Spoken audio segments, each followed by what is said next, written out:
as a positive, not a negative. I think it'll be to China's advantage to have the deal be made, yeah. How much money do you think you'll raise from tariffs on an annual basis? That's the most interesting question. I think it'll be a staggering amount. It will be the external, I call it the External Revenue Service. That was a name that was devised by a few of us, but I think it's going to be a staggering amount.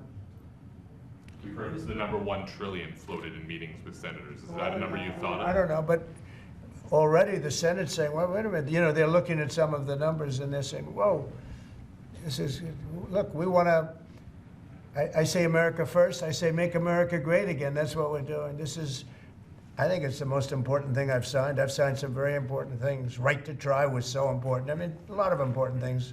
Space Force, the biggest tax cuts in history. You know, this could be one of the most important things that we've ever signed. Do you expect the Russians and President Putin to attend the summit in Saudi Arabia? Eventually, yeah. Not quite yet. It's a little early. They're having a meeting in Munich tomorrow. Russia is going to be there with our people. Ukraine is also invited, by the way. Not sure exactly who's going to be there from any country, but high-level people from Russia, from Ukraine, and from the United States. Do you want to have Russia back to the G7, sir? I'd love to have them back. I think it was a mistake to throw them out. Look, it's not a question of liking Russia or not liking Russia. It was the G8, and you know, I said, what are you doing? You guys, all you talk about is Russia, and they should be sitting at the table. I think Putin would love to be back. Obama and a couple of other people made a mistake and they got Russia out. It's very possible that if that was the G8, you wouldn't have had the problem with Ukraine. And if I was president, you definitely wouldn't have had the problem with Ukraine. Russia would have never attacked Ukraine.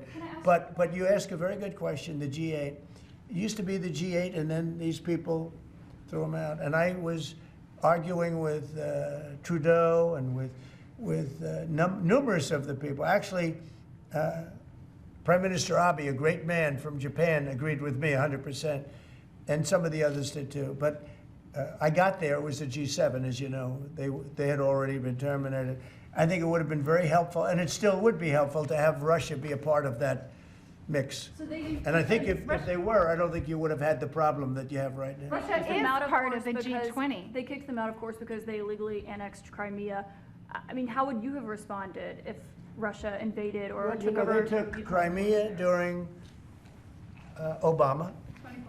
They took, well, now they're looking to take the whole thing. Then they took a big chunk of land and people, as you know, during Bush. And now they're trying to take the whole thing during Biden. You know, the only one that didn't give them anything is Trump. They never took anything with Trump, nothing, not 2 inches of property of land. But Crimea was Obama. And then Bush gave them a lot, if you remember. And then, in fact, it's a sort of a standard little phrase, and Biden's giving them everything because this is a war that shouldn't have been had. And the only one that didn't give them anything is Trump. It's just the way it is. What's your message to Wall Street about these tariffs?